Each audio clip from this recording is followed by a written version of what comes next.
Oke, assalamualaikum warahmatullahi wabarakatuh. Kali ini kita akan praktikum modul 4, yaitu penyalaan keseluruhan dari PLTU Mini.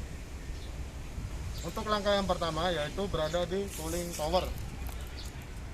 Oke, kita pastikan dulu air yang ada di dalam cooling tower dalam keadaan bersih dari sampah dan lumpur. Bila di dalam cooling tower tersebut terdapat sampah dan lumpur, kita harus bersihkan dulu hingga air penampungan di dalam bersih dari sampah dan lumpur. Nah, bila diketahui kotor, maka kita lakukan pembersihan terlebih dahulu dengan cara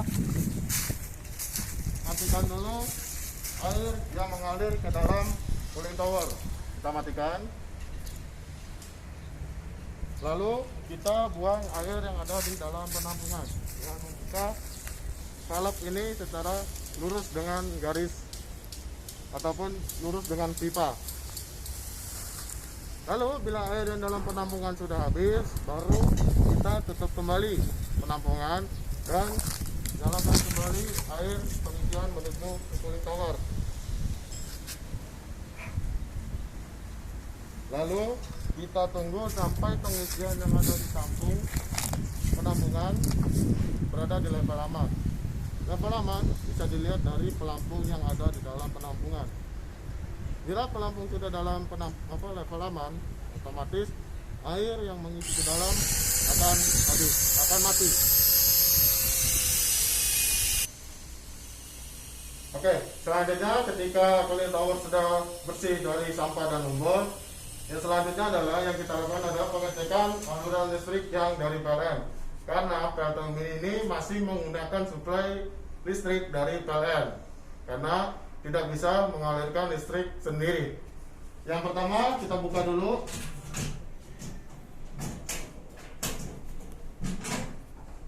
Nah, di sini tuas sudah dalam keadaan naik, atau bisa kita bilang aliran listrik dari PLN sudah mengalir untuk mengaliri listrik di PLTU Mini.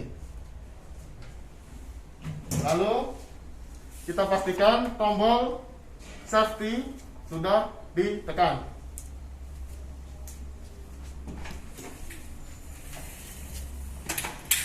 Nah, kita tekan tombol berwarna hijau untuk memastikan bahwa tombol safety sudah dinyalakan. Lalu kita naikkan tombol main AC yang berada di sini. Kita naikkan. Lalu setelah tombol main AC dinaikkan, kita nyalakan breaker main control panel atau power control.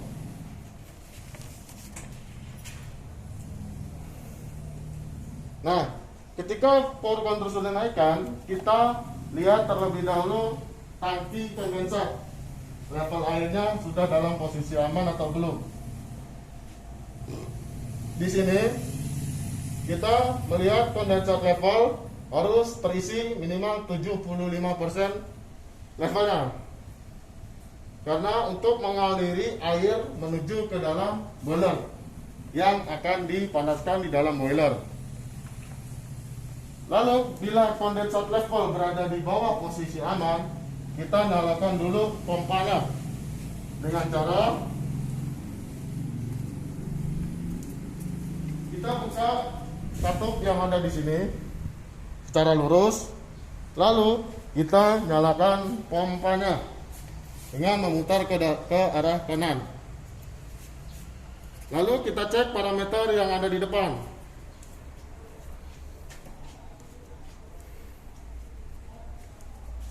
Lalu bila kondensat level sudah berada di posisi aman atau di 75%, kita matikan pompa pengisinya dengan cara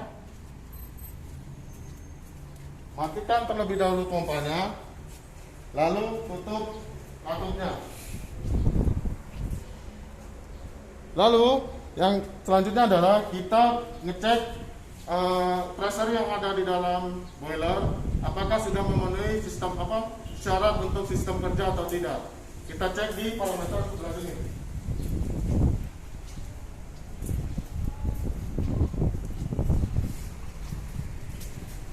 Di sini parameter harus lebih tinggi dari sistem kerja atau bisa dibilang lebih dari 20 PSI. Bila parameter sudah di atas 20 PSI, baru kita naikkan tuas boiler. Switch on tuas boiler. Ketika boiler dinaikkan, pompa pengisi menuju boiler akan menyala dan mengisi air ke dalam boiler. Lalu kita cek level airnya. Level air dikatakan aman ketika sudah terisi dan pompa di belakang mati. Setelah itu baru kita membuka katup bahan bakar.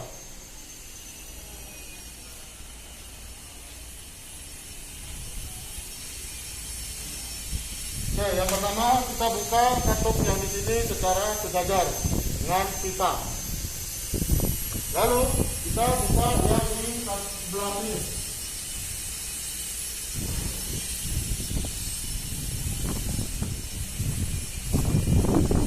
Ini katup ini kita buka secara full agar bahan bakar dari tangki penyimpanan menuju boiler tersalurkan. Lalu setelah bahan bakar tersalurkan,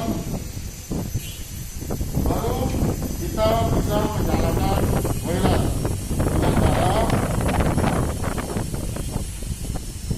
yang pertama adalah memencet tombol reset. Lalu tombol restart. Dan otomatis burner akan menyala dan terjadilah pembakaran di dalam boiler.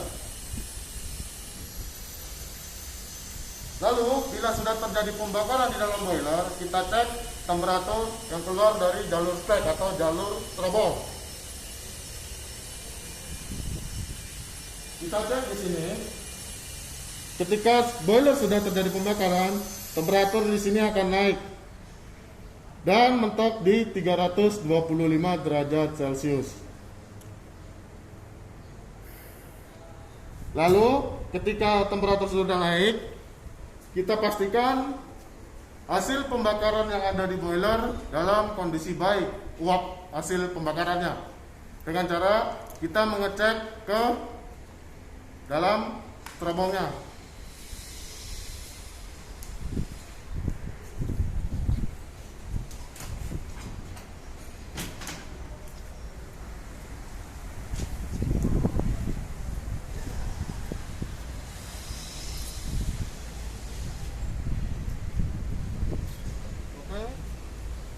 Kita cek di cerobong. Ketika uap hasil pembakaran di boiler berwarna hitam, berarti yang harus kita lakukan adalah mengurangi suplai bahan bakar menuju ke boiler dengan cara menutup katup bahan bakar dengan seperlunya. Lalu bila kondisi uap atau kualitas uap yang keluar dari cerobong berwarna putih, berarti kondisi pembakaran sudah baik. Yang kita lakukan adalah tinggal menunggu parameter yang selanjutnya. Lalu kita menuju ke control room.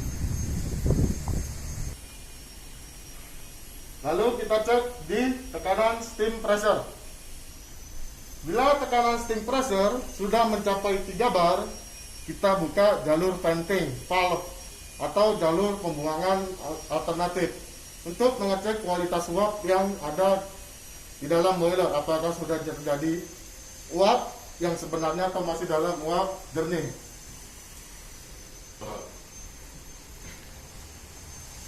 Oke, kita buka jalur venting pipe dengan 1/4 putaran atau setengah putaran paling banyak.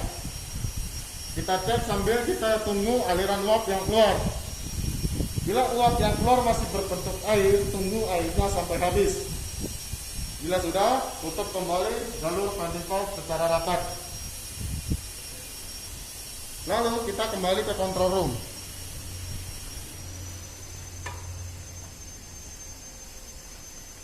Kita tunggu steam pressure mencapai 3,5 bar. Bila steam pressure sudah mencapai 3,5 bar, kita naikkan superheater dan cooling water.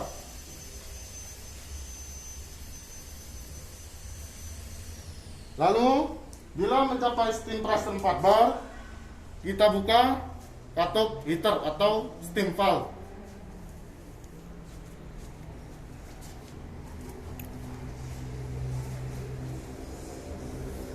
Katup heater kita buka secara perlahan agar tidak adanya terjadi lonjakan tekanan yang ada di dalam boiler untuk dialirkan menuju ke turbin. Kita buka perlahan hingga terbuka full.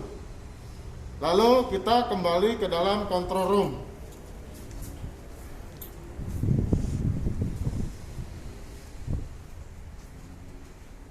Kita tunggu steam pressure mencapai 5 bar dan kontrol speed pada turbin terlihat sudah terjadinya kecepatan pada turbin atau parameternya sudah muncul.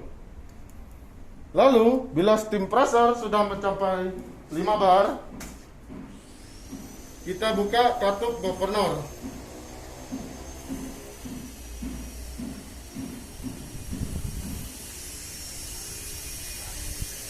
Katup governor ketika steam pressure sudah 5 bar, kita buka 1 putaran penuh. Lalu kita cek di parameter control room yang berada di kecepatan turbin. Pastikan kecepatan turbin naik. Lalu bila steam pressure sudah mencapai 5,5 bar, kita buka lagi 1 putaran penuh dan cek di parameter kecepatan turbin naik atau tidak. Lalu bila steam pressure sudah mencapai 6 bar, kita buka lagi 1 putaran. Untuk minimal putaran governor adalah di 3 putaran terlebih dahulu, agar tidak terjadinya kerusakan pada sudu-sudu turbin. Bila turbin sudah berputar, pastikan tidak adanya vibrasi ataupun suara bising lainnya yang diakibatkan dari putaran turbin. Lalu pastikan juga pompa-pompa yang bekerja, boiler dan safety valve berfungsi secara operasional atau secara baik agar tidak terjadinya kerusakan-kerusakan yang tidak diinginkan.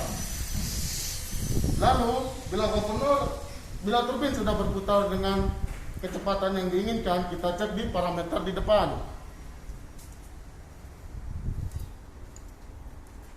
Kita cek parameter di control speed turbin. Bila kecepatan turbin sudah mencapai 2800 rpm, kita naikkan tuas primer dan sekunder. Lalu kita tunggu parameter di control speed turbin stabil kembali. Bila kita naikkan tuas primer dan sekunder, control speed turun, maka kita buka lagi katup governor 1/4 hingga setengah putaran. Lalu kita tunggu sampai kontrol speed atau putaran turbin kembali stabil atau naik.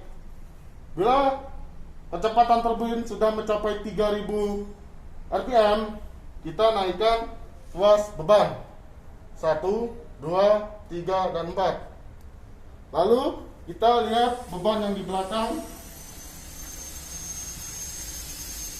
Pastikan beban di belakang sudah nyala dan dipastikan bahwa PLTU Mini beroperasi secara baik atau secara operasional. Oke, cukup sekian. Assalamualaikum warahmatullahi wabarakatuh.